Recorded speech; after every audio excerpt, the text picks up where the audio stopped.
guys, welcome back to another episode of 12-inch Figure Fanatic. Remember to subscribe. So today we're going to be opening up the INART Superman. Now this is going to be my first INART figure that I've ever gotten. I've stayed away from them in the past pretty much because of the price point. But I got a good deal on this figure. And I already have the Hot Toys version of this figure. So we're going to be doing a side-by-side and see which one comes out on top.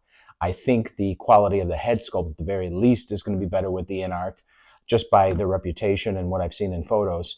But let's take a closer look and see what we got. All right, so I'm pretty sure this is the shipper box. There was another box that said INART that this came in, but I think this is like the interior shipper box.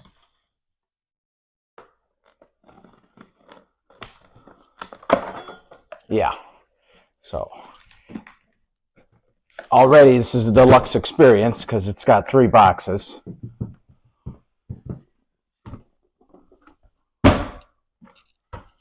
Oh, so there was a slip there. I didn't notice that. And all it says is Batman vs. Superman, Dawn of Justice.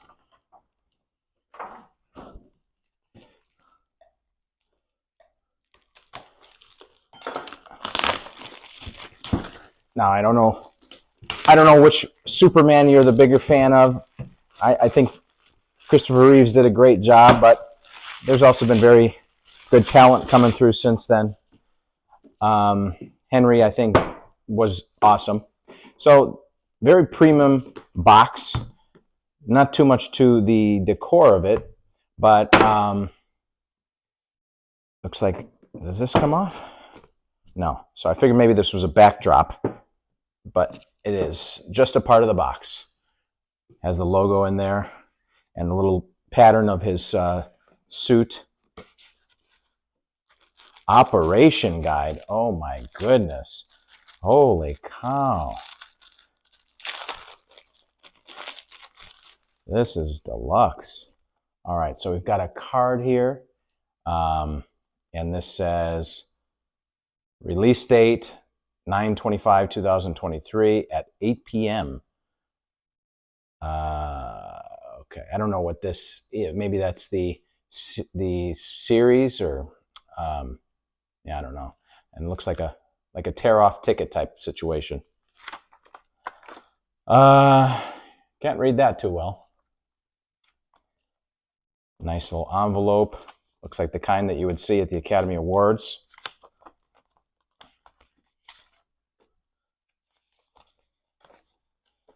Okay. To all our supporters in INART, Superman, a character created in 1938, has been a symbol of justice and optimism for over 80 years. His selflessness and hopeful nature have made him a beloved superhero. Among the portrayals of Superman, Henry Cavill's performance has made a lasting impact as one of the most popular interpretations of the iconic hero. The INART team is committed to faithfully representing Superman's many cherish, aiming to exceed all expectations. A little bit of a typo there. As reflected in the movie lines, this means something. It's all some people have. It's all that gives them hope. Throughout his journey, your valuable suggestions and feedback have played a crucial role in guiding INART team's continuous improvements. Okay, that's nice. So they care about their customers. It's a nice concept. So here's the operation guide. Is that the back of it? All right, so this is the English version. No, yeah. My goodness. This is an intense thing. So they give you the layout of the inside of the box. The maximum limitations of the bendability of the figure.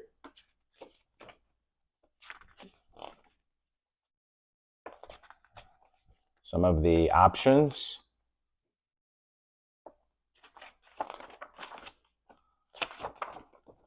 Okay.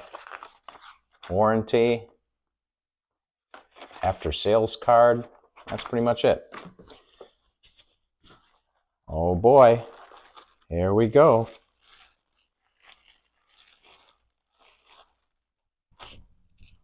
Wow. This is nice. Look at that head.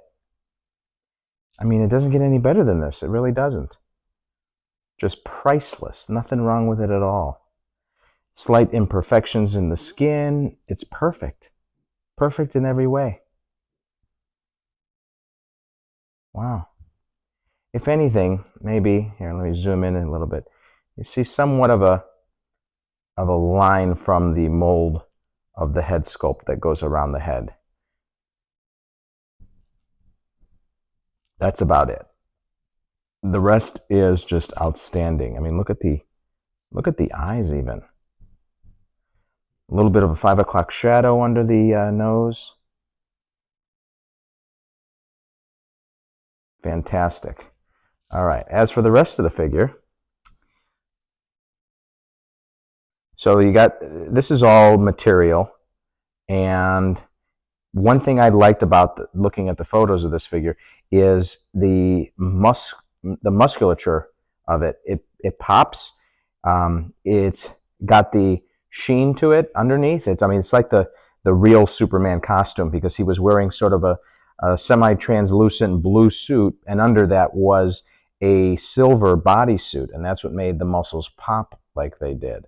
So you get that effect here, and the Hot Toys figure that I have doesn't do that. So this is, so you get a little bit of a seam here. If you bend the wrist, let's zoom in here. So if you bend the wrist, you do get that showing, and you can only cover it up to an extent. But man, what a figure. The bottom is plastic, and then it's glued on. I didn't know the bottom of his shoes looked like that. That's interesting. So there's detail in the hand. Very good. You even got the vein work in there. Once again, you get a little bit of a crease here, a line from the mold of the hand. Hardly noticeable, though. It's got a zipper on the back.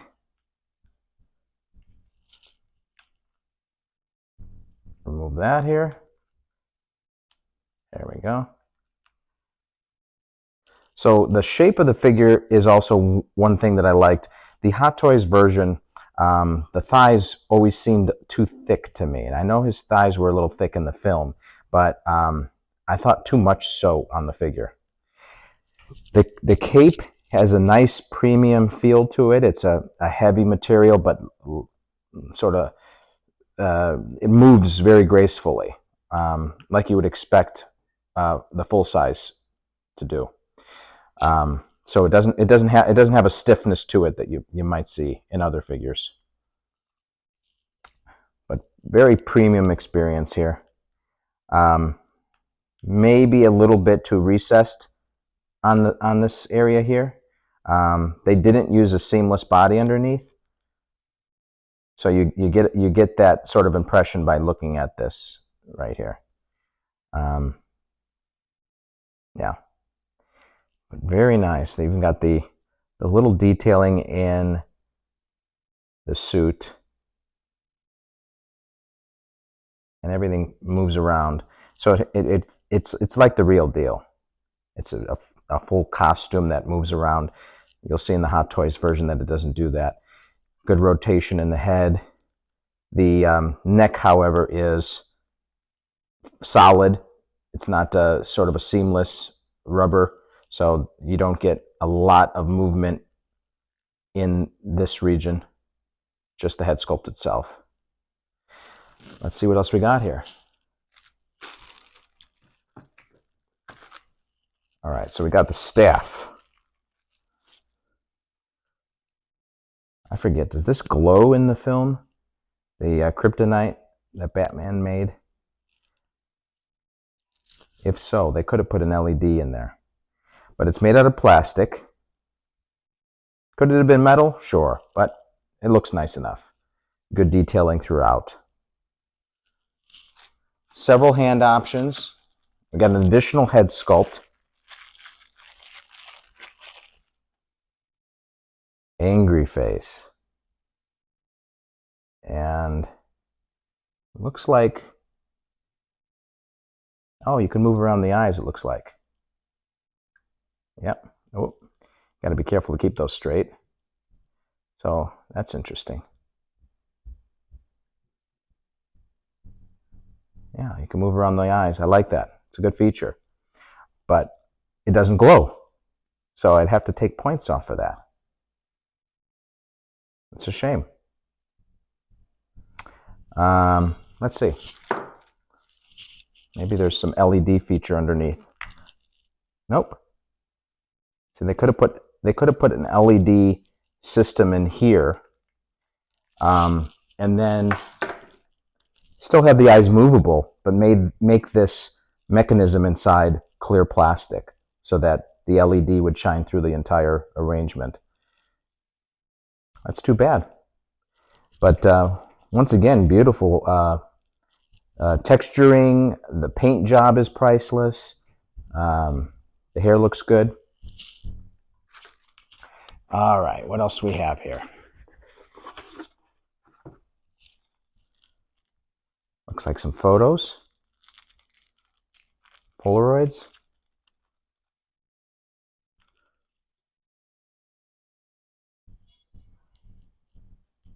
Yeah. I don't remember this in the film. I got to watch it again.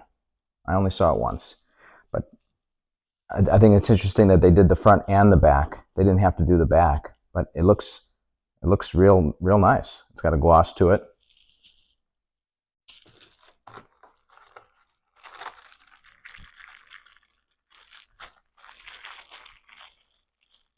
Got Batman's mask here, and it looks like it's form fitted for one of the hands, so it'll look like he's gripping the top of it. Interesting.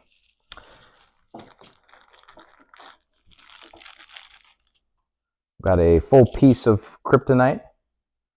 Once again, if it did glow in the film, I know in the original Superman it glows, but if it did in the newer version of the film, this should be LED illuminated. Like maybe, I don't know, maybe probably ideally it'd be made out of rubber, and then the button you press through the rubber so that you can turn the LED feature on. That'd be one way to do it.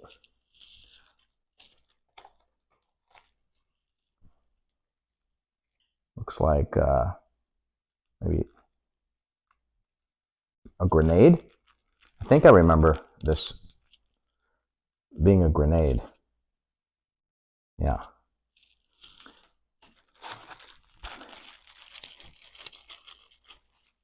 Looks like part of the stand.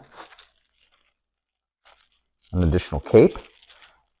And this one has, I could tell, it has some wiring to it. So this is the version that doesn't just hang down. You can pose it so you could make it look like it's blowing in the wind or something like that. The wire runs along the entire bottom here, and then off on the sides here as well. And it looks like, yeah, by a magnet it attaches. So you switch that out by a magnet, I imagine. And then we got the base, and the base is pretty heavy, but probably necessarily so if you're going to be posing him in a flying position. It's going to be hanging. This is interesting.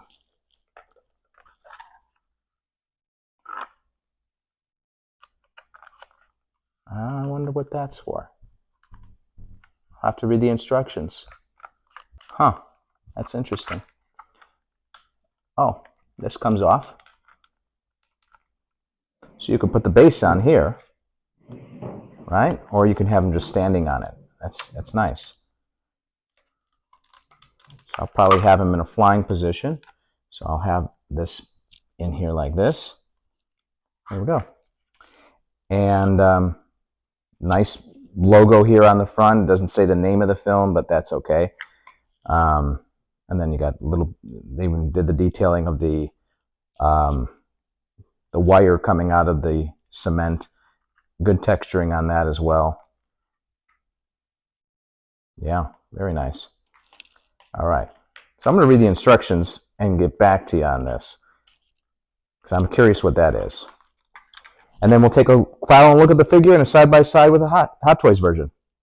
All right, so here he is set up. I have him in this sort of hover pose with the closed fists, and I did read the instructions on what's going on the underside of the base, and those things that move around are to align with the magnets on the feet. So it's a magnetic base, essentially, but rather than have static magnets, it's the first time I've seen this, they actually have them so that they can slide back and forth, so that you can have some option in how you have him standing if you want him standing on that base.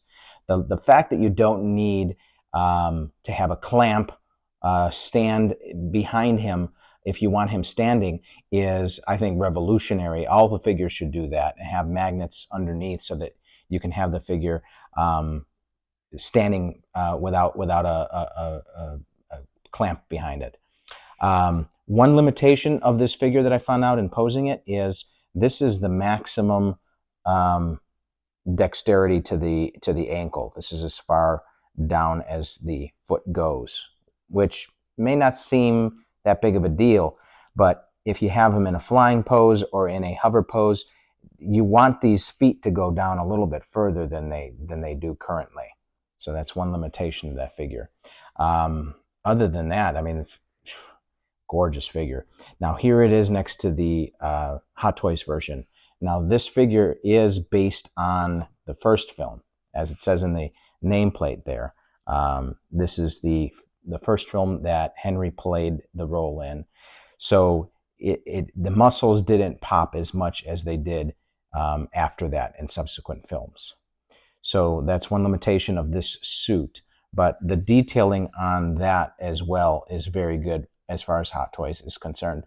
I do like the newer suit better, not only because it's more of a subdued blue versus the boldness of this blue, but also because those muscles pop with the silver underneath the suit. Now, if you look at the head sculpt, so it definitely looks like him, but they could have done better in the eyes. It's also slightly off. You wouldn't know by looking at this figure by itself, but when you look at it next to this one, I mean, this is spot on, as if they did a very detailed scan of his head and then just based the head sculpt on that, versus this where you know that they sculpted it by hand and there's slight variations. I can't even put my finger on it, but you really notice it when you see it next to this one. Other than that, the body on this one also, the legs are a little too wide at the top. They see how they have too large of a gap in between there versus this one here, right? And the thighs are a little too weird looking and bulgy.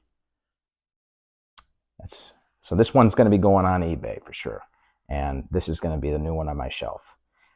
Scale out of 10, I'm going to give this a perfect 10. Well, no, I got to take points off because they didn't do the LED feature on this head sculpt. They could have done it, as I described earlier. So I'm going to take, I know it's kind of a big deal to me. I'm going to take a full point off. So I'm going to give this figure an even 9. This is going to be hopefully the first of a few INARTs. I do have one on pre-order.